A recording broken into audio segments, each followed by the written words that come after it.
Shalom saudaraku, kita berjumpa lagi dalam program Maturia Ministry di hari Rabu 11 Agustus 2021 yang tentunya tidak lepas dari beragam gumul jeri dan cuang serta rancangan dan rencana kehidupan kita masing-masing.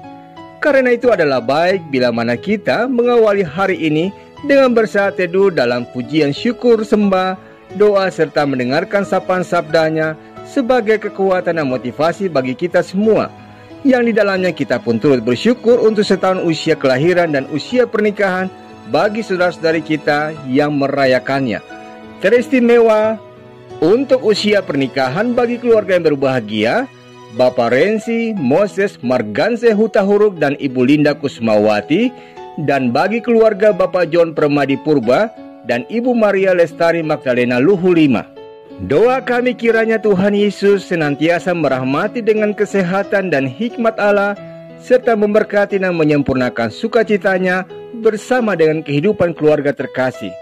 Kini kita akan mendengarkan sabda Tuhan, mendahulunya kita sehati dalam doa. Ya Bapa yang mulia, bersabdalah kepada kami, karena sesungguhnya kami telah siap mendengarkan suara-Mu dalam bacaan Alkitab di saat ini, di dalam tuntunan hikmat dan kuat kuasa Roh Kudus. Demi Kristus Tuhan kami berdoa. Amin. Bacaan Alkitab terambil dalam Kisah Para Rasul pasal yang ke-7 ayat yang ke-23 hingga ayat yang ke-29 yang menyatakan, pada waktu ia berumur 40 tahun, timbullah keinginan dalam hatinya untuk mengunjungi saudara-saudaranya, yaitu orang-orang Israel.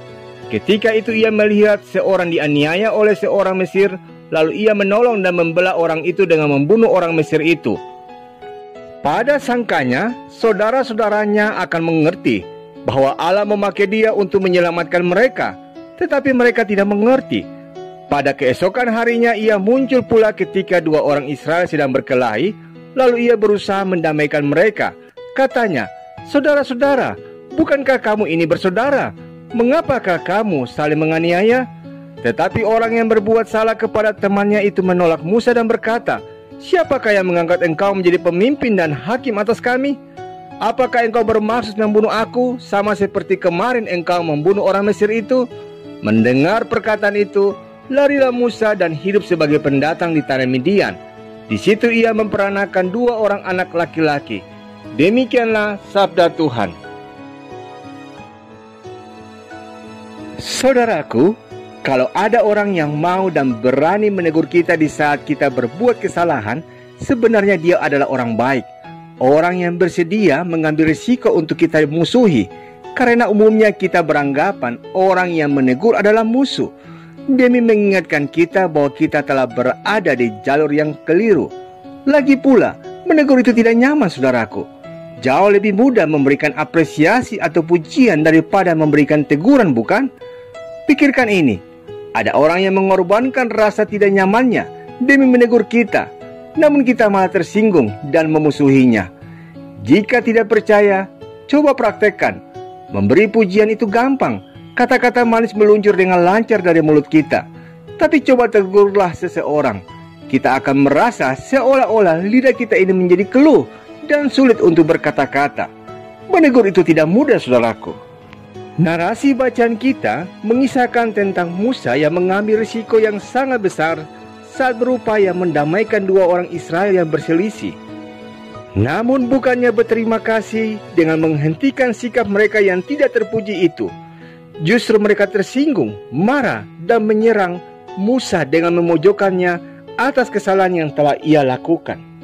Saudaraku, dari kisah ini kita diingatkan, jika masih ada sahabat atau orang yang mengingatkan dan menegur kita, berterima kasihlah kepada orang itu.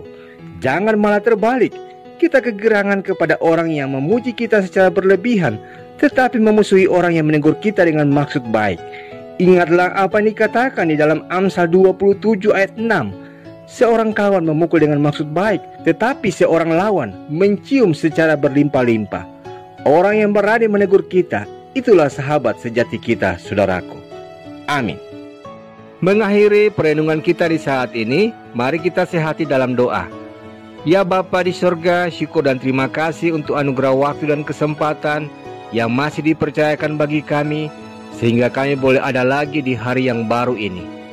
Terima kasih untuk sabdamu yang boleh mengingatkan kami untuk menjadi pribadi yang bijaksana, yang tahu bersyukur dengan laku yang rendah hati dalam menerima setiap teguran dari sesama kami untuk maksud yang baik atas kesalahan yang kami lakukan. Tolonglah kami ya Tuhan dalam menapaki aktivitas usaha kerja layan kami di dalam anugerah perlindungan dan berkat-Mu di hari ini. Demi Kristus Yesus kami berdoa. Amin. Selamat pagi saudaraku. Ingatlah, belajarlah berterima kasih kepada orang yang menegur, sebab dia mau mengorbankan kenyamanannya demi kebaikan kita. Selama beraktivitas dalam anugerah kasih dan berkat Tuhan, Tuhan Yesus memberkati.